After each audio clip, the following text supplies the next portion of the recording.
Welcome back to the Right Wave Audio community. My name is John, and for this video, we are looking at the new models Pioneer is releasing in 2021 in their Elite line, which have 8K capabilities. This is the Elite VSX LX505, 305, and the planned 105. Now, taking a quick look at these, and before I even begin, Pioneer is a brand that we really weren't sure what was going to happen a year ago. They were going to be acquired by Sound United, who backed off of their purchase. And then Klipsch's owner stepped in to handle the distribution in the US. And now we're seeing these new models, which were announced in January. And it appears that you can order these now, except for one of the lower end model, which isn't on the website yet and isn't showing availability. But we have enough details now to put this video together, and we're taking a quick look at the new model versus the models they're replacing, and we see they look very similar. Here we're seeing the new 505 side by side with the 504 on the left. And we see the display looks about the same door that goes in front of the buttons on the higher end models, the knobs for the input select and the volume all in the same places, look like roughly the same dimensions for each of the class of products. Around back, it's a similar story. Without pulling out a magnifying glass, the rear of these look like a very similar lit layout. We will see later on that some of them have a few things changed slightly, but these are very close in arrangement on the back.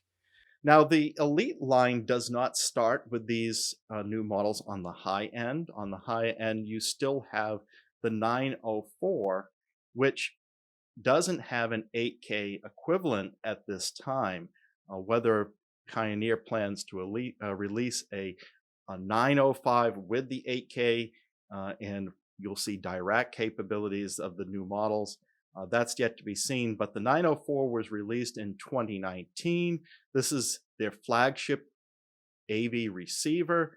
It comes in at $2,999 and is a 9-channel of amplification, 140-watt processor that gives you 13 channels of processing with that. And we'll go over that in a little bit of what's meant by 9 channels amplification and 13 channels of processing. Looking at the next model down, the 704, the same story. There isn't an 8K model to serve the slot this handles, which is also a 9-channel of amplification. This time it's 135 watt, and again, 13 channels of processing, but this one is a lower cost at $1,599, also released in 2019. We go down to the next model in the lineup and we see our first new model, which is the 505. This is not a 13-channel model. This is a 12-channel model, and we'll go over how the subwoofer counts are different between these two grades of product. But this is the new model coming out. It's $1,499, and again, it has that same look. The amplification is a little less than their flagship models. This is 9 channels at 120 watts in this new model. Going to the next one, the 504. This is what the 505 replaces. You can see that this is significantly less cost. This is $500 less money than the 505 that's just coming out. And you'll see that they're making up for the addition of Dirac and other features by adding in that additional cost. It seems like a high amount to add for a very similar product. This one is still 9 channels of amplification, 120 watts, 8 ohms.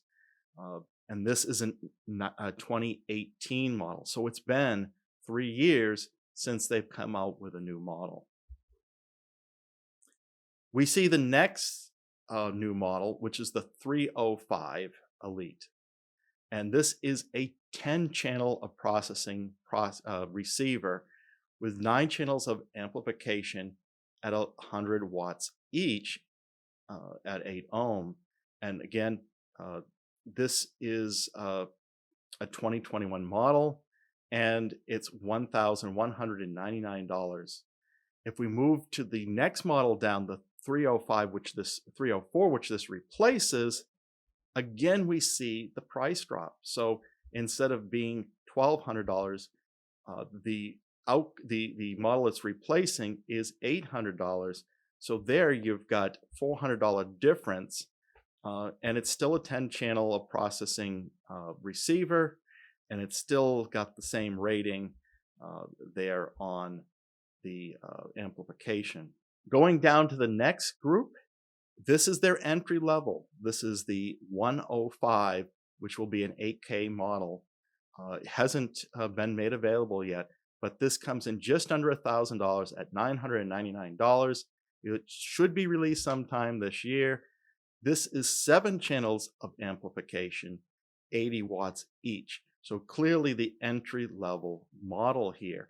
And if we can go down to the 104 here, again, it's a $400 differential.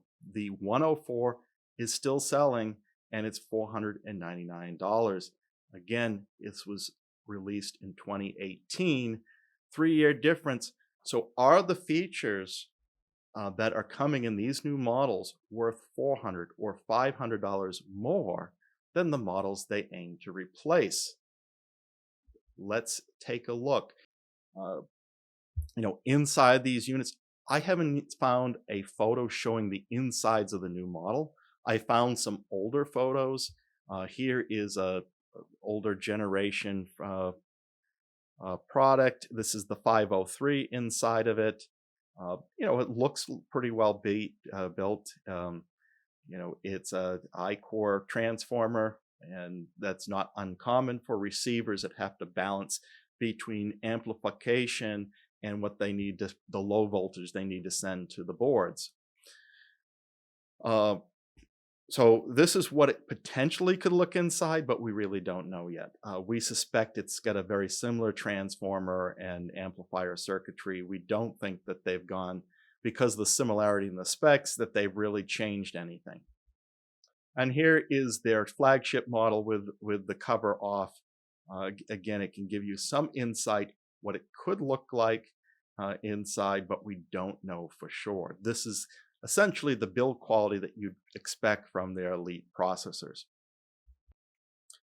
Now let's take a look at all these together as a summary here, and we can start to see some of the differences as you move up the line. And on the left is the entry level, on the far right is their flagship 904, and we can see the new models fitting in between here.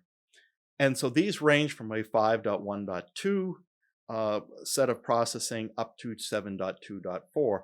And we're keeping this convention throughout the whole series, that whenever we do a review of AV processor or receiver, we're showing this infographic that shows you the supported speaker count. I made a slight change here. And what we're showing here in the orange color, this is where the receiver in each model, these are the speakers it can power internally. If the speaker is shown as gray, then that's external powered speaker.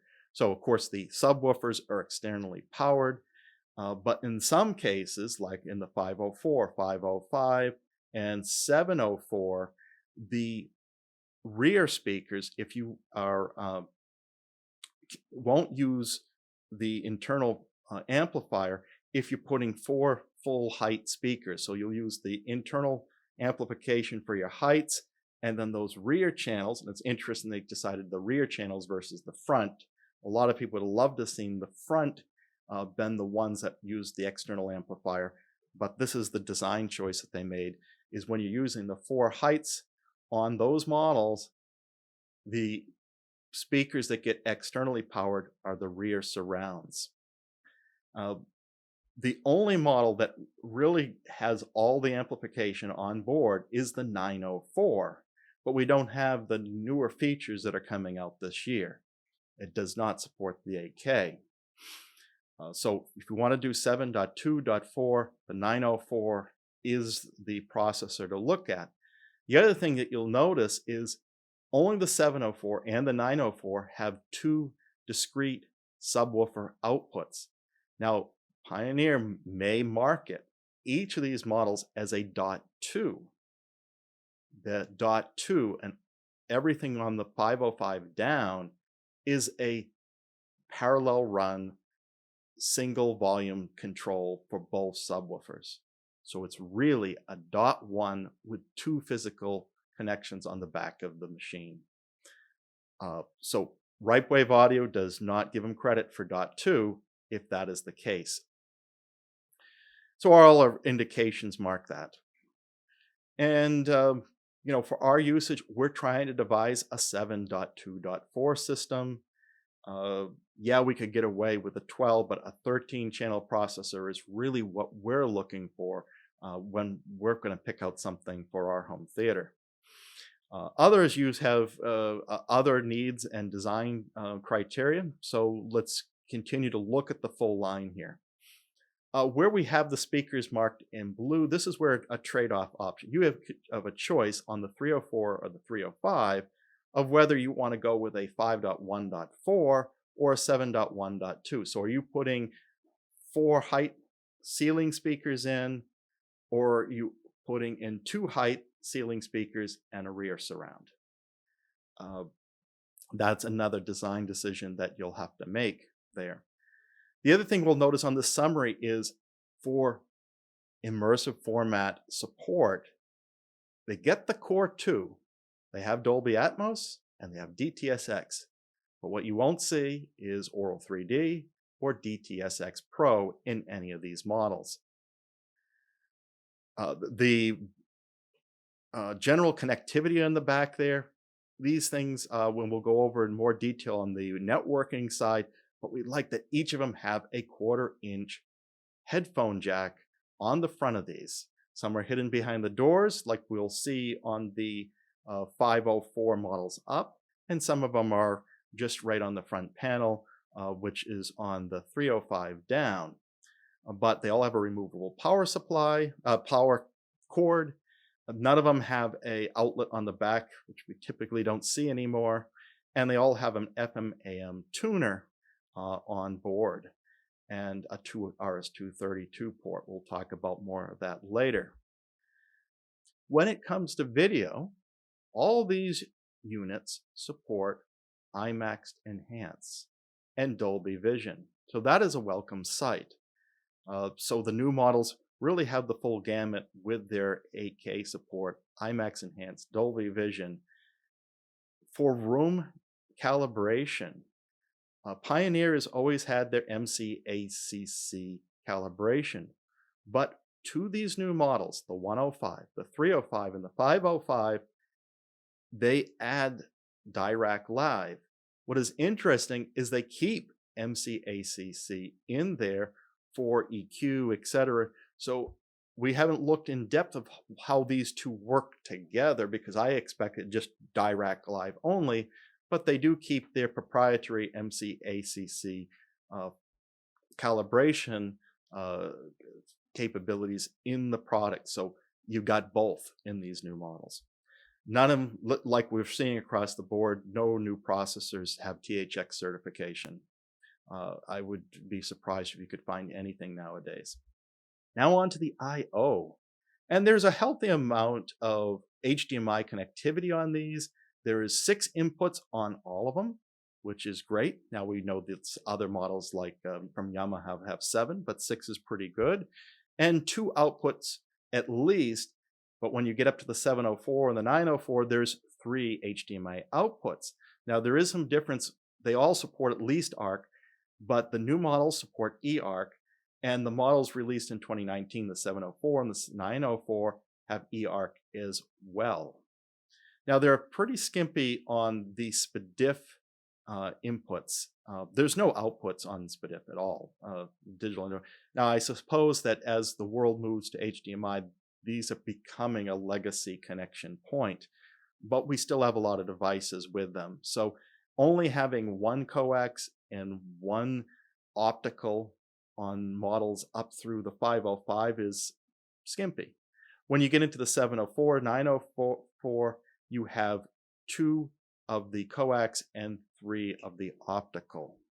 Now, you're not going to see any AES EBU. You're not going to see any XLR pre-inputs. On all these, you won't have pre-inputs. So if you have a DVD player that's putting out 5.1 or 7.1 analog signal, there's no way to plug them into any of these models. So if you want to do that, Pioneer is not your range. But they do have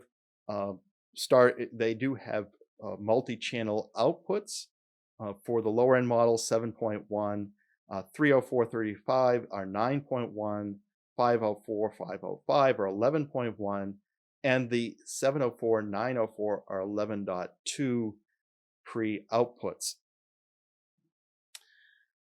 For the analog stereo inputs, you're going to get 4 across the board, except on the 704, 904, you've got 2 more, making 6.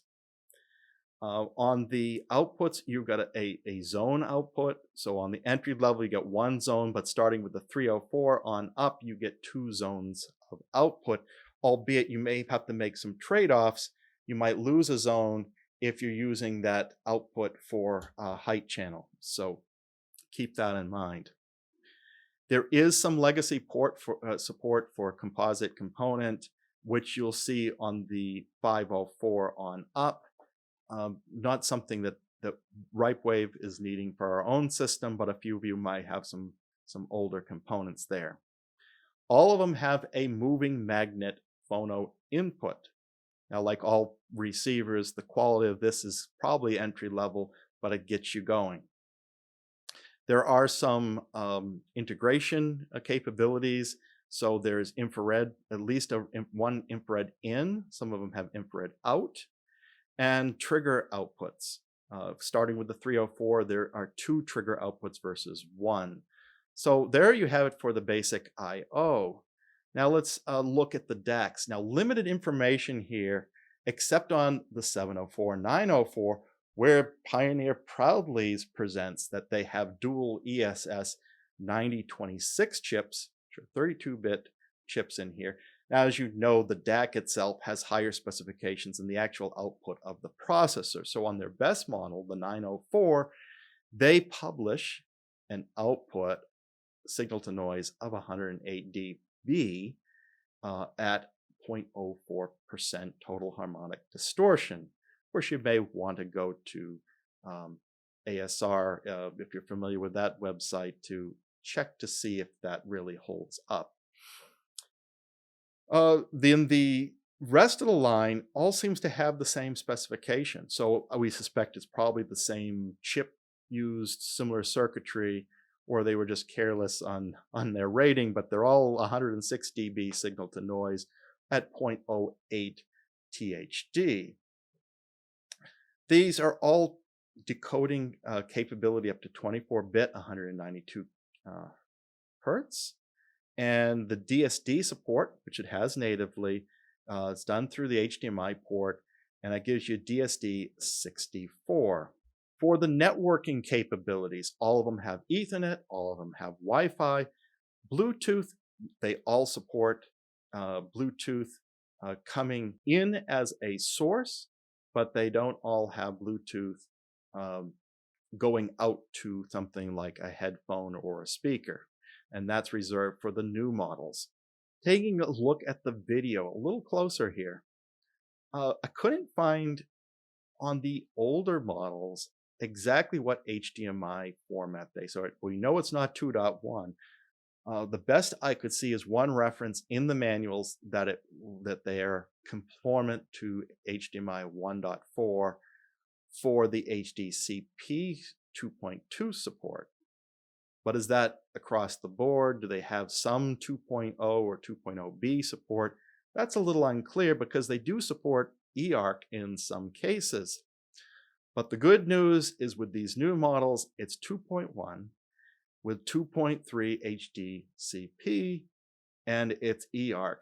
And the ones from the newer, the higher end models do have the eARC, do have the 2.3. For the 4K and 8K support, of course, all the older models, you won't see any 8K. On the new models, you will see 60. You will see 120 hertz at 4K and 60 hertz at 8K. Now, how well those work, I have yet to see a report.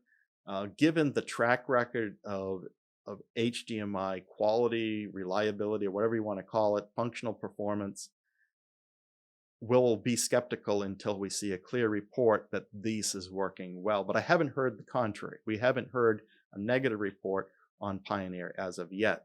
They all support HDR10. The new models support the HDR10 Plus that you see in some televisions, like I think it's Samsung. Dolby Vision is supported across the board. IMAX, I couldn't see it supported in the 104, but everything else. All of them have hybrid log gamma and the Rec 2020. So that covers it for the video. On the control side, now I might have a little there.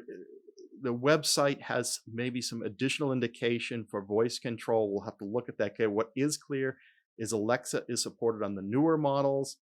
We didn't see clear indication for Google's and Siri and Josh, but I think there was some mention of Google. We'll have to go back and check our notes there, check their website to see if there's something I'm missing, but they need to do a better job marketing and being clear about what they support on that one.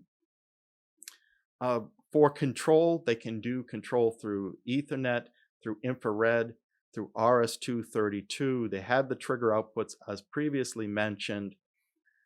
For the systems you can integrate for control, there's a brief note in the manuals for Control 4, not much there. They're really not endorsing any of these. I bet there's support, but you're not going to see it articulated by Pioneer in the readily available content from the website. For the streaming ecosystems, AirPlay 2, so that generally covers it for the Apple ecosystem. The newer products have Chromecast support. We don't see that on the 304, the 504, or the 104. Sonos across the board. For Roon, we see Roon tested, not Roon native, which typically is what you would expect from a receiver. Spotify Connect across the board, as well as Play-Fi, which is not supported in large degree across the board. And something that's unique, I've only seen in Pioneer so far, is Flare Connect, which we understand is a technology that is made by a third party for Pioneer. So Flare Connect could equate to some of these other technologies, like with NAD does with theirs, and Yamaha with their system there. So they do have their own wireless ecosystem called Flare Connect and app to go with it. For internet streaming, they all support Amazon Prime. You get Amazon Music, we assume, through AirPlay, but they don't list direct support. For Deezer is listed, Napster is not, Pandora is listed, Spotify, SiriusXM, and Tidal, but Tidal without any explicit support for MQA, so we'll assume that it doesn't have it. I think there was one more they listed, some more obscure and internet streaming, but a pretty good list here, but not all the boxes, like Qobuz is not included, which could disappoint some. Looking at the remotes, we see that the 704 and the 904 have an upgraded remote, a little larger, looks like it's backlit.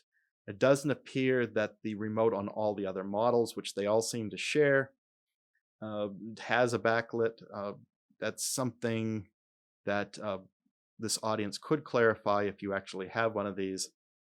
But the new models seem to use the same remote as the models they replace. The dimension on these pretty standard sizes. As you move up the line, of course, they get a little taller and a little deeper. It's standard, and they hold the same width. They range in weight from 20.7 pounds, 9.4 kilograms, up to 40.8 pounds, 18.5 kilograms for the 904 model. So the heaviest of the new models is 28.7 pounds or 13 kilograms, which is respectable, but not as heavy as, let's say, some of the Yamaha 8K models. They always seem to be the heaviest in class there. Power consumption is quite hefty given the number of amplification channels they have on board. Here, I'm wondering why the 704 904 reported so low at around 310 or 340 watts. That doesn't seem to add up. So there's some inconsistency there. I don't know why those would be so much lower. And finally, how the interfaces look. And we didn't see any clear differences between the existing models and new models here. Pretty much the same dot matrix display in the front panel. For those who have the drop-down drawer, you've got some buttons on the front that almost mimic what's on a remote.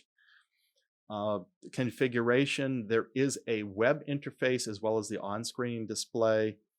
This is where you can do your system setup. You can get into the calibration such as the MCAC as well as Dirac. And for mobile, they do have a Pioneer app, and that looks pretty clean. And it's from the manual, it's not clear too much on the Dirac. They look like they have one screenshot that is mobile for Dirac Live, and we know Dirac has a mobile app, so maybe they're just showing that. But then they show this graph of one of the responses, and that looks to be more of a on-screen or web display. So not too clear from the manuals on the user interface is the best we could find. But this really sums up the Pioneer lineup. And what do you think here? The